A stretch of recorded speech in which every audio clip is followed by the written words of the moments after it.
राणा अध्यक्ष, 23 तारीख को बहुत बड़े पैमाने पर इस सदन में दलित प्रेम का प्रदर्शन हुआ। दलित प्रेमी मेरे पास भी आए, मुझसे कहने लगे कि आप चिल्लाते क्यों नहीं हैं? जब सब हम लोग चिल्ला रहे हैं, हम दलित नहीं हैं फिर भी चिल्ला रहे हैं, तो आप क्यों नहीं चिल्ला रहे हैं? हम सदन के वेल में खड़े हुए हैं, तो आप क्यों वेल में नहीं आते हैं? मैं चुप रहा, लेकिन कुछ साथियों ने कहा कि कहीं बीजेपी के दबाव में तो ऐसा नहीं हो रहा है। जिन साथियों ने मुझे कहा कि बीजेपी के दबाव में शायद ऐसा हो रहा हो, मैं उनसे कहना चाहता हूं कि कांशीराम में और महाराष्ट्र के दलितों में बहुत फर्क है, जमीन आसमान का फर्क है। मैंने कांग्रेस के साथ भी समझौता किया है, उनके दबाव में नहीं आया हूं। मैंने बीजेपी के साथ समझौता किया है, दबाव की कोई बात नहीं है। बीजेपी अगर बुरा काम करती है तो मैं उसको भी कंडम करता हूं, उसके बारे में भी सोचता हूं। कम करता हूं, सोचता ज्यादा हूं। तो मैं समझता हूं कि मेरे लिए सोचना ज्यादा जरूरी है, चिल्लाना उतना जरूरी नहीं है। दलित प्रेमियों ने जो 23 तारीख को दलित प्रेम दिखाया और मुझसे भी कहा कि मुझे भी चलाना चाहिए, और यही नहीं, बहुत से पेपरों में भी ये बात आई कि कांशीराम को दलित प्रेम नहीं है, इसलिए वो महाराष्ट्र के बारे में चुप है। मैं महाराष्ट्र के बारे में चुप नहीं हूं।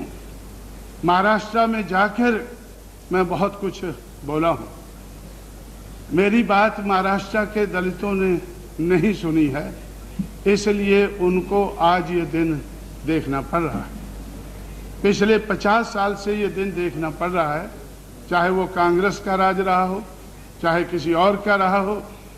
अगर उन्होंने मेरी बात मानी होती तो मैं शायद मुझे इस सदन में बोलने की ज़रूरत ना पड़ती। अब मैं इस सदन के माध्यम से मैं महाराष्ट्र के दलितों को सलाह देना चाहता हूं, जो मैं महाराष्ट्र में जाकर दिया करता था। वो सलाह क्या है कि महाराष्ट्र में अगर ऐसी बातें, ऐसी वारदातें अगर बिहार के बेलची और पिपरा में होती हैं तो बात समझ में आती है। अगर उत्तर प्रदेश के आगरा में होती है तो भी बात बुरी नहीं लगती है।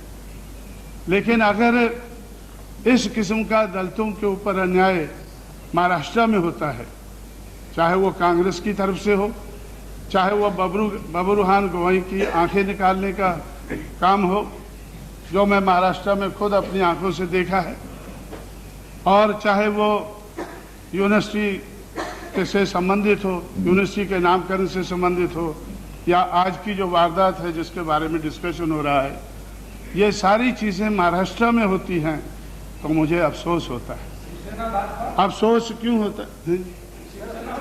शिवसेना भाजपा की बात कर रहा हूँ मैं शिवसेना भाजपा की बात कर रहा हूँ। जो आज हो रहा है, जो आज हो रहा है उसका मुझे दुख है। जो आज हो रहा है उसका मुझे दुख है, मैं उसको कंडेम करता हूँ। अभी अभी मेरे एक साथी कह रहे थे कि जिनके साथ आपकी दोस्ती है उनके उधर होम मिनिस्टर हैं,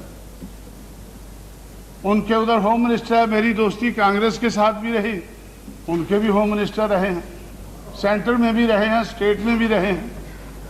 इससे कोई मतलब नहीं है कि अगर हमारी दोस्ती, किसी दोस्त अगर होम मिनिस्टर अगर गलत बात करता है तो मैं उसको भी कंडेम करता हूं। लेकिन मैं कंडेम करने के लिए खड़ा नहीं हुआ हूं, मैं तो एक बात रखने के लिए खड़ा हुआ हूं। क्योंकि अगर ये बिहार में, उत्तर प्रदेश में होता है, ऐसी वारदातें होती हैं तो हम उसके आदी बन चुके हैं। बिहार और उत्तर प्रदेश में दलितों पे अन्याय होता है, उसके हम आदी बन चुके हैं। लेकिन महाराष्ट्र में ऐसा नहीं होना चाहिए, तमिलनाडु में ऐसा नहीं होना चाहिए, क्योंकि आज तमिलनाडु में भी दलितों की बहुत हत्याएं हो रही हैं। उसका भी हमें दुख होता है। दुख क्यों होता है कि तमिलनाडु में पेरियार का आंदोलन चला है। पेरियार 1924 तक कांग्रेस पार्टी के अध्यक्ष थे। 1924 में जब नारायण गुरु के चेलों ने जब वैकम का सत्याग्रह शुरू किया तो पेरियार उनकी मदद के लिए वैकम में केरला में पहुंचे। जब पेरियार वैकम पहुंचे तो गांधी जी जो तिलक के बाद जो कांग्रेस के कारोबार को देख रहे थे तो उन्होंने पेरियार से कहा कि ये कांग्रेस का एजेंडा नहीं है, हमारा एजेंडा आज़ादी का है। हम आज़ादी चाहते हैं, अंग्रेज़ों को निकालना चाहते हैं, हम छुआछूत को दूर नहीं करना चाहते हैं। ये हमारे एजेंडे में नहीं है। देश आज़ाद हो जाएगा, बाद में देखा जाएगा क्या करना है, लेकिन आज तो हमें अंग्रेज़ों को निकालना है। तो पेरियार ने 1924 में कांग्रेस छोड़ी। मैं उसको क्यों मानता हूँ, उनकी ज़्यादा आदर क्यों करता हूँ कि उन्होंने एजेंडा बदला। उन्होंने कहा कि अगर ये कांग्रेस का एजेंडा नहीं है तो मैं इसी कांग्रेस का अध्यक्ष नहीं रहना चाहता हूँ। कांग्रेस छोड़कर उन्होंने 1925 में सेल्फ रिस्पेक्ट मूवमेंट शुरू की। पेरियार ने और बहुत से काम किए होंगे जिनसे मैं सहमत ना हूँ, लेकिन उनकी जो सेल्फ रिस्पेक्ट मूवमेंट है उसका मैं और मेरी पार्टी उसका बहुत आदर करती है। तो इसी तरह से महाराष्ट्र में जहाँ फुले, शाहू, अंबेडकर, तीन महापुरुषों ने 1848 से लेकर 1956 तक 108 साल लंबा संघर्ष किया। किस चीज़ के लिए किया? सामाजिक और आर्थिक परिवर्तन के लिए। सामाजिक और आर्थिक परिवर्तन के लिए शूद्र और अति शूद्र को, शेठ जी भट्ट जी का मुकाबला करने के लिए जो 108 साल की कोशिश हुई और वो कोशिश बेकार गई है। जो महाराष्ट्र में पिछले 50 साल से हुआ है उसके आधार पर मुझे ऐसा लगता है कि वो कोशिश कामयाब नहीं हुई है। वो कोशिश क्या थी? उनकी कोशिश थी कि राजनीतिक परिवर्तन से पहले सामाजिक और आर्थिक परिवर्तन जरूरी है। अंग्रेज़ों को निकालने से पहले हमें समाज व्यवस्था को, अर्थव्यवस्था को सुधार देना चाहिए। लेकिन आज आज़ादी के 50 साल बाद जब हम ये डिस्कस कर रहे हैं तो आज तक भी हम लोग सामाजिक और आर्थिक व्यवस्था को सुधार नहीं पाए हैं। बाबा साहब अम्बेडकर ने कॉन्स्टिट्यूएंट असेंबली में 25 नवंबर 1949 को कहा था, 25 नवंबर 1949 को कहा था कि पॉलिटिकल डेमोक्रेसी सोशल डेमोक्रेसी के बगैर कामयाब नहीं हो सकती है। पॉलिटिकल डेमोक्रेसी तो हमने अचीव कर ली है, लेकिन सोशल डेमोक्रेसी आज भी नहीं है। मुझे ये दुख होता है कि महाराष्ट्र में जहाँ फुले, शाहू, अंबेडकर ने 108 साल लंबा अटूट संघर्ष किया, वहाँ भी आज सोशल डेमोक्रेसी नहीं है। सोशल डेमोक्रेसी ना होने के कारण आज भी जाति के आधार पर लोगों को आपस में लड़ाया जा रहा है। लेकिन ऐसा हुआ क्यों? इसके जिम्मेवार कौन है? मैंने पहले कहा है कि मैं दलितों को बड़ा भारी जिम्मेवार समझता हूँ, क्योंकि दलितों ने जो अंबेडकर के स्टैचू लगाए हैं वो तो ठीक हैं, लेकिन जो उन्होंने अंबेडकर की मूवमेंट को ख़त्म किया है वो गलत हुआ है। अंबेडकर की मूवमेंट से जुड़ना चाहिए था, पुतलों से नहीं। उनके पुतलों से जुड़ना इतना ज़्यादा ज़रूरी नहीं था जितना अंबेडकर की मूवमेंट को कामयाब बनाना ज़रूरी था। मुझे कांग्रेस के बारे में ये अफसोस है कि मैं 1971 में पूना में था। पूना में गाडगे महाराज धर्मशाला में एक समझौता हुआ, अंबेडकर की पार्टी का, रिपब्लिकन पार्टी का और कांग्रेस का समझौता हुआ। उस वक्त 521 मेंबर पार्लियामेंट हुआ करते थे। 521 में से 520 कांग्रेस लड़ेगी और एक रिपब्लिकन पार्टी लड़ेगी, ऐसा समझौता हुआ। कांग्रेस पार्टी ने ऐसा समझौता किया कि 520 कांग्रेस लड़ेगी और एक रिपब्लिकन पार्टी लड़ेगी। और जब वो गाड़गे भारत धर्मशाला से बाहर आए तो दादा साहब गायकवाड़ रिपब्लिकन पार्टी की तरफ से, श्री मोहन धारिया कांग्रेस की पार्टी की तरफ से बाहर आकर उन्होंने ऐलान किया कि आज बहुत चांगला झाला है, बहुत अच्छी बात हो गई है। आज जो समझौता गांधी और अंबेडकर में उनके जिंदा रहते नहीं हुआ, आज 1971 में उनके चल बसने के 15 साल बाद ये समझौता हुआ है। मुझे बहुत बुरा लगा कि इस समझौते में गांधी को 520 सीटें मिली हैं और अंबेडकर को 1 मिली है। ये समझौता हुआ है, 15 साल बाद हुआ है। अब 15 साल बाद जो ये कांग्रेस और रिपब्लिकन पार्टी का, गांधी और अंबेडकर का जो समझौता हुआ है, ये अच्छा नहीं हुआ है। मैं महाराष्ट्र छोड़कर चला आया, मुझे ऐसा लगा कि भाई मैंने जो रिपब्लिकन पार्टी के नेता थे, मैं कर्मचारियों से पैसा इकट्ठा करके उनको देता था और मैं उनसे कहता था कि भाई इस मूवमेंट को मत छोड़ो। वो कहते थे कि इस मूवमेंट के चलते हुए हम एमएलए नहीं बन सकते हैं, हम एमपी नहीं बन सकते हैं, हम मिनिस्टर नहीं बन सकते हैं। तो मैं उनसे कहता था कि एमएलए एमपी बनना कोई ज़्यादा ज़रूरी नहीं है, ये मूवमेंट को चलाना ज़्यादा ज़रूरी है। उन्होंने मेरी बात नहीं मानी और आज क्या है, आज उन लोगों का जो अंबेडकर के लेफ्टिनेंट थे, आज उनका शायद 1 एमएलए है 288 में से, शायद 1 भी नहीं है, हो सकता है कि 1 हो। लेकिन तो इस किस्म के समझौते के कारण और इस किस्म के उनके रवैये के कारण आज शायद उनका 1 भी एमएलए नहीं है। एमएलए एमपी बनने के लिए उन्होंने अंबेडकर की मूवमेंट को, मिशन को ख़त्म किया, लेकिन आज उनका 1 भी एमएलए एमपी नहीं है। मैं उधर से महाराष्ट्र से उखाड़े हुए पौधे को लेकर उत्तर प्रदेश में आया, उत्तर प्रदेश में वो पौधा लगाया।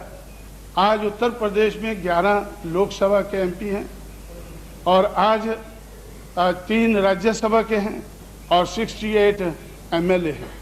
फिर महाराष्ट्र में जाकर मैं उनके पास पहुंचा कि देखो भाई, अंबेडकर को मानकर, फुले को मानकर, शाहू को मानकर एमएलए एमपी बना जा सकता है। जब उत्तर प्रदेश में बन सकते हैं, पंजाब में बन सकते हैं, मध्य प्रदेश में बन सकते हैं, तो महाराष्ट्र में क्यों नहीं बन सकते हैं। आप इस मूवमेंट को मत ठुकराओ। ये जो मूवमेंट है, सामाजिक परिवर्तन की और आर्थिक परिवर्तन की जो मूवमेंट है, इस मूवमेंट को कामयाब बनाने के लिए आप लोग फिर से उस मूवमेंट को शुरू करें। मैं आपको मदद करता हूं। मैं आपको उस वक्त भी महाराष्ट्र में कहता था और आज मैं उत्तर प्रदेश से आकर आपको कहता हूं कि एमएलए बन सकते हैं, एमपी बन सकते हैं, मिनिस्टर बन सकते हैं, मिनिस्ट्री बन सकती है। आज उत्तर प्रदेश में हमारी मिनिस्ट्री है, चाहे वो किसी के साथ मिलकर ही हो, लेकिन हो सकता है। और हम इस उम्मीद में हैं, इस कोशिश में हैं कि हम अपने बलबूते पर भी मिनिस्ट्री बना सकते हैं। इस मूवमेंट को ध्यान में रखते हुए, इस मूवमेंट को चलाते हुए, फुले शाहू अंबेडकर की मूवमेंट, जिसमें सामाजिक और आर्थिक परिवर्तन के ऊपर ज़्यादा जोर दिया गया है, तो उस मूवमेंट को मैं समझता हूं कि चलाना बड़ी ज़रूरी था। लेकिन महाराष्ट्र के दलितों ने इसको डिसर्ट किया, इसलिए डिसिक्रेशन इतना मुझे आज दुख नहीं देता है जितना डिजर्शन देता है। अंबेडकर की मूवमेंट को डिसर्ट करने का जितना मुझे दुख होता है, उतना डिसिक्रेशन का नहीं होता है। क्योंकि स्टैचू के ऊपर तो पंछी भी बैठ जाते हैं, पेशाब करते हैं। क्या हम पक्षियों के पीछे भागेंगे? क्या हम पक्षियों के पीछे भागेंगे? क्या आपने ये क्या किया, स्टैचू को खराब कर दिया। स्टैचू को जूता पहनाया गया और उसके बाद गोली कांड हुआ। इसको मैं कंडम करता हूँ, ऐसा नहीं होना चाहिए था। जुल्म ज्यादती नहीं होनी चाहिए थी, लेकिन जुल्म ज्यादती तो कांग्रेस में, राज में भी कम नहीं हुई है। मैंने बबरूहान गवई की कहानी बताई है। बबरूहान गवई की दोनों आंखें निकाल दी गई कांग्रेस के राज में। उसका कसूर क्या था कि एक फ्यूडल लॉर्ड ने उसकी लड़की के बच्चा पैदा कर दिया था और वो कहता था कि अब इस लड़की को आप फ्यूडल लॉर्ड अपने पास ही रखो। वो बोलते तुम्हारी ये हिम्मत कि भाई बच्चा पैदा करना तो हमारा काम है, लेकिन अब उसको मेंटेन करना ये हमारा काम नहीं है। उसकी दोनों आंखें निकाल दी गई। कांग्रेस का राज था। मैं कोई कांग्रेस के विरोध में बोलने के लिए खड़ा नहीं हुआ हूँ, मैं तो एक हकीकत बताने के लिए, और वो भी मजबूर होकर। मैं तो बोलना नहीं चाहता था, लेकिन दलित प्रेमियों ने मुझे बोलने पर मजबूर किया है। तो इसलिए तो मैं ऐसा समझता हूं कि उस वक्त भी ऐसा हुआ। उसके बाद महाराष्ट्र के जो लेफ्टिनेंट बाबा साहब अम्बेडकर के थे, वो कमज़ोर हैं। उनकी कमजोरी के कारण, कमजोरी को छुपाने के लिए उन्होंने यूनिवर्सिटी का मसला उठाया कि हमें यूनिवर्सिटी चाहिए, अम्बेडकर का नाम यूनिवर्सिटी से जुड़ना चाहिए। ये सारे लोग जानते हैं, महाराष्ट्र के लोग ज़्यादा जानते हैं कि अम्बेडकर का नाम मराठवाड़ा यूनिवर्सिटी से जुड़ना चाहिए। तो मैं उनसे कहता था कि भाई जब आप अम्बेडकर की मूवमेंट को नहीं चला रहे हैं तो यूनिवर्सिटी से कौन नाम जोड़ेगा। अम्बेडकर ने खुद कहा है कि political power is the master key with which you can open each and every lock. तो इसलिए राजनीति की जो पॉलिटिकल पावर है, उसकी जो गुरु किल्ली है, आप उसको हासिल करने के लिए अम्बेडकराइट मूवमेंट को चलाएं।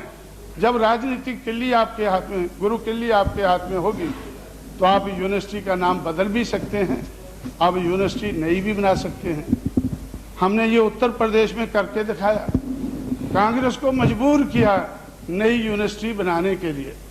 लखनऊ में 14 अप्रैल 1989 में कांग्रेस पार्टी ने, जिस वक्त दिल्ली में भी केंद्र में उनकी सरकार थी और यूपी में सरकार थी, जिस तरह से केंद्र और महाराष्ट्र में उनकी सरकार थी, वो अम्बेडकर यूनिवर्सिटी नहीं दे रहे थे। लेकिन उत्तर प्रदेश में भी उनकी केंद्र और स्टेट की सरकार ने, उन्होंने लखनऊ में एक यूनिवर्सिटी बनाई। मैंने अपने लोगों को चौकन्ना किया कि डिमांड तो महाराष्ट्र की है और पूरी उत्तर प्रदेश में हो रही है। महाराष्ट्र में अम्बेडकर ने स्कूल बनाए, कॉलेज बनाए, हॉस्टल बनाए, एजुकेशन के मामले में बहुत कुछ किया। उत्तर प्रदेश में तो प्राइमरी स्कूल भी नहीं बनाया। अम्बेडकर ने उत्तर प्रदेश में कोई प्राइमरी स्कूल भी नहीं बनाया और किसी की डिमांड नहीं है कि यूनिवर्सिटी बनाओ। तो ये कांग्रेस वाले यूनिवर्सिटी क्यों बना रहे हैं? ये इसलिए बना रहे हैं कि इनको खतरा है कि उत्तर प्रदेश में अम्बेडकर को मानने वाले लोग मास्टर की तरफ हाथ बढ़ा रहे हैं, गुरु किल्ली की तरफ हाथ बढ़ा रहे हैं। तो इसलिए उसको छिपाने के लिए ये उत्तर प्रदेश के लखनऊ में ये यूनिवर्सिटी बना रहे हैं। इसलिए हमें सावधान रहना चाहिए। आज उन्होंने यूनिवर्सिटी भी बना दी है, और गुरु किल्ली भी हमारे हवाले कर दी है, और उस गुरु किल्ली का इस्तेमाल करके हमने यूनिवर्सिटियों के नाम भी बदले हैं।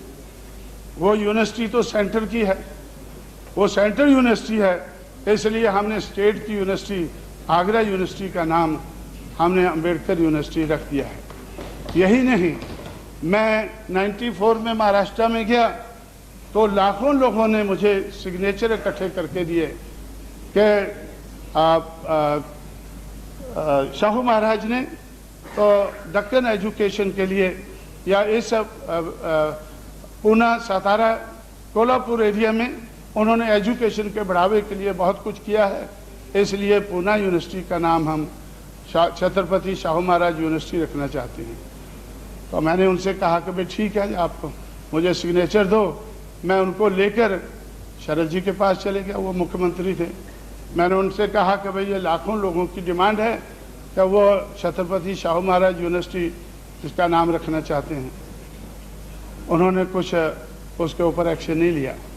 तो कोल्हापुर में मैंने पब्लिक मीटिंग लेकर कहा कि भाई आप लोगों को इसके लिए आंदोलन करना चाहिए। अगर सचमुच आपका ये ख्याल है कि यूनिवर्सिटी का नाम, पूना यूनिवर्सिटी का नाम बदलना चाहिए, तो आप आंदोलन करें, मैं आपके साथ हूँ। लेकिन कुछ दिन बाद श्री बाल ठाकरे उधर पहुँचे। उधर से एक पढ़ारी नाम का पेपर निकलता है, उसमें हेडलाइन था, मैं गोवा में था तो मेरे पास पडारी नाम का पेपर लेकर कोई आया कि बाला साहब ठाकरे ने कहा है कि कांशीराम की इधर महाराष्ट्र में क्या ज़रूरत है। ये यूनिवर्सिटी तो, ये काम तो शाहू महाराज का काम तो हम ही कर देंगे। मुझे बड़ी खुशी हुई कि शायद ये कर दें, लेकिन आज 2.5 साल से उनकी सरकार है उधर, तो आज तक उन्होंने 2.5 साल में ये काम नहीं किया है।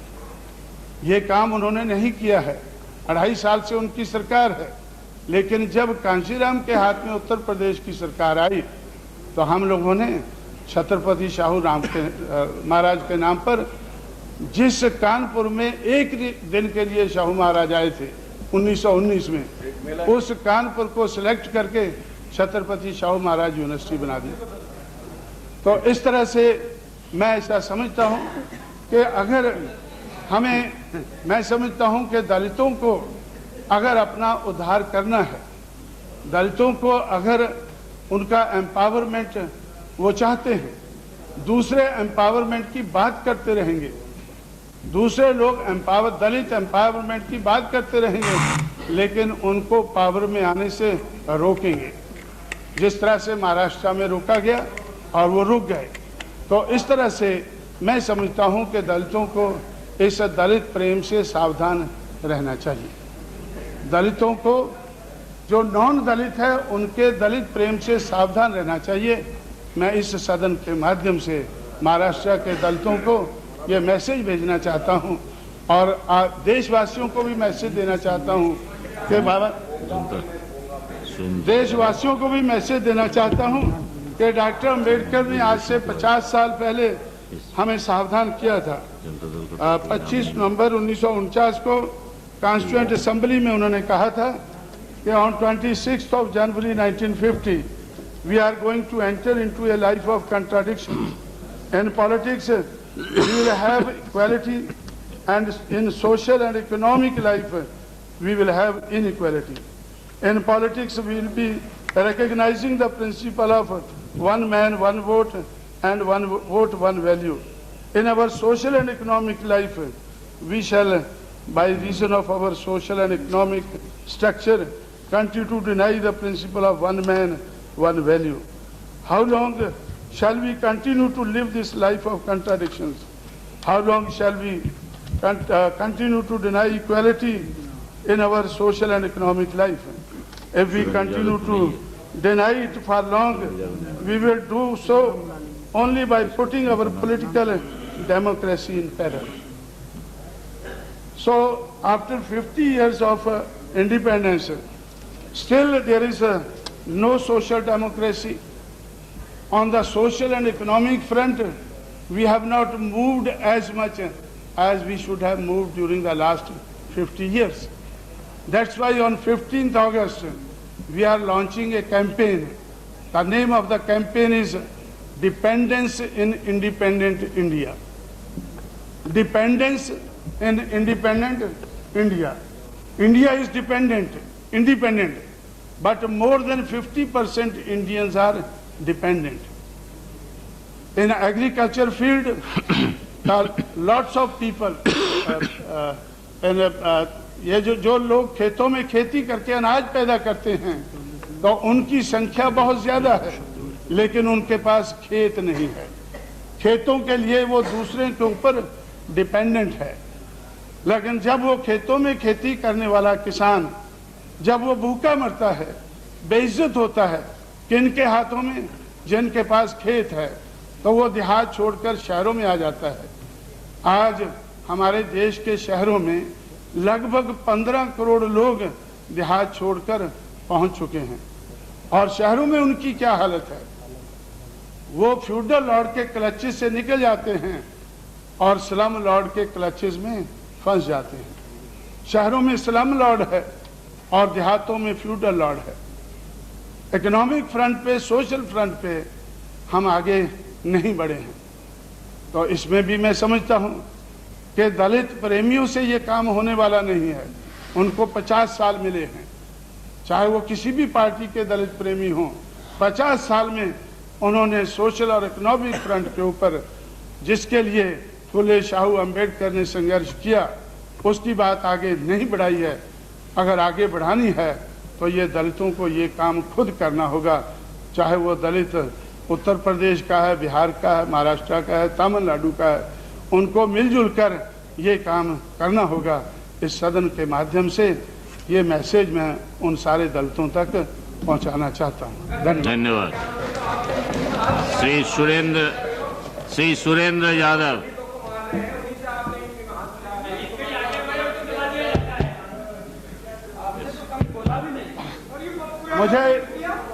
मैं तो आज भी बोलने वाला नहीं था, मुझे दलित प्रेमियों ने मजबूर किया है बोलने के लिए। ठीक है, बोलने से काम नहीं होगा, करने से काम होगा। उत्तर प्रदेश में तो आर्थिक परिवर्तन मैं तो आज भी बोलने वाला नहीं था। उत्तर प्रदेश में आर्थिक परिवर्तन आ गया है। मैं वो जो हमने कांग्रेस से वादा किया है वो उनके साथ पूरा किया है। जो जिसके साथ भी वादा करेंगे पूरा करेंगे। ओके धन्यवाद। आर्थिक प्रगति सही हो गई है। आप लोगों का गवर्नर का राज हम लोगों ने 5.5 महीने आजमाया है। गवर्नर का राज आप लोगों का ही राज था। ठीक है। तो 5.5 महीने आजमाने के बाद आपका राज हम आजमा रहे हैं। अभी 2 महीने और आजमा ठीक लें। है। श्री 2 महीने और आजमा लें और 2 महीने के बाद हम उनको हाथ में दे देंगे, फिर उनसे आजमा लेंगे। ठीक है पप्पू यादव जी। हम बम्बे में जाना पप्पू यादव जी। जब मुझे जरूरत पड़ेगी बम्बे में भी चले